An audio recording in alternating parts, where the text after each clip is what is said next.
അസ്സലാമു അലൈക്കും. തഫ്സീർ വായന ഭാഗം 8. ഖുർആൻ മാത്രമല്ല അതിനു പുറമെ ഹിക്മത്താകുന്ന വിജ്ഞാനങ്ങളും അള്ളാഹു നബി സല്ലല്ലാഹു അലൈഹി വസല്ലമയ്ക്കു ഇറക്കിക്കൊടുക്കുകയും വഹി നൽകുകയും ചെയ്തിട്ടുണ്ടെന്ന് ഇതിൽ നിന്നെല്ലാം സ്പഷ്ടമാണല്ലോ. നബിമാർക്കെല്ലാം ദൈവിക സന്ദേശങ്ങളാകുന്ന വഹി ലഭിക്കുന്നത് മലക്ക് മുഖാന്തരവും അല്ലാതെയും ഉണ്ടാവാറുണ്ട് എന്ന് താഴെ പ്രസ്താവിക്കുന്നതിൽ നിന്നും മനസ്സിലാക്കാം.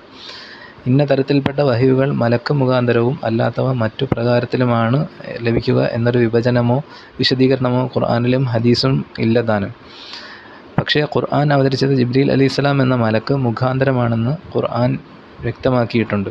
വഹിയുമായി വരുന്ന മലക്ക് അദ്ദേഹമാണ്. എന്നാൽ ഖുർആൻ മാത്രമാണ് അല്ലെങ്കിൽ വേദഗ്രന്ഥങ്ങൾ മാത്രമാണ് ജിബ്രീൽ അലൈഹിസ്സലാം മുഖാന്തരം അവതരിച്ചിട്ടുള്ളതെന്നും വേദഗ്രന്ഥത്തിനു പുറമേ ഉള്ള വിജ്ഞാനങ്ങളൊന്നും മലക്ക് മുഖാന്തരം ലഭിച്ച വഹിയുകളല്ലെന്നും മറ്റും ചില വിക്ര താൽപ്പര്യക്കാർ ജൽപ്പിക്കാറുണ്ട്.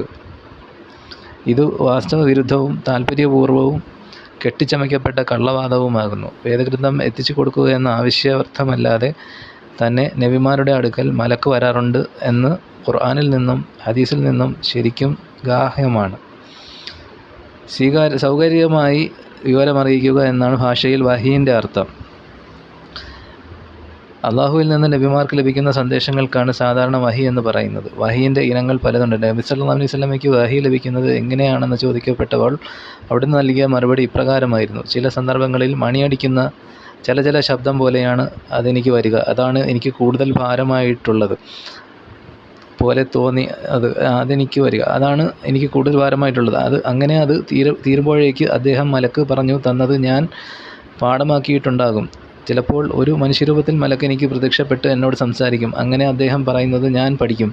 ആയിഷ റളിയല്ലാഹു അൻഹ പറയുകയാണ്, കഠിനമുള്ള തണുപ്പുള്ള ദിവസം തിരുമേനിക്ക് വഹി വരുമ്പോൾ അത് തീരുമ്പോഴേക്കും അവിടുന്ന് നെറ്റി വിയർപ്പിച്ചു പൊടിയുന്നതായി ഞാൻ കണ്ടിട്ടുണ്ട്. ബുഖാരി, മുസ്ലിം. തിരുമേനി വാഹനത്തപ്പുറത്ത് ആയിരിക്കെ വഹി വരുമ്പോൾ അതിൻ്റെ ഭാരം നിമിത്തം വാഹനം നിലംപതിക്കാറായി പോകുമെന്നും ഹദീസുകളിൽ വന്നിരിക്കുന്നു.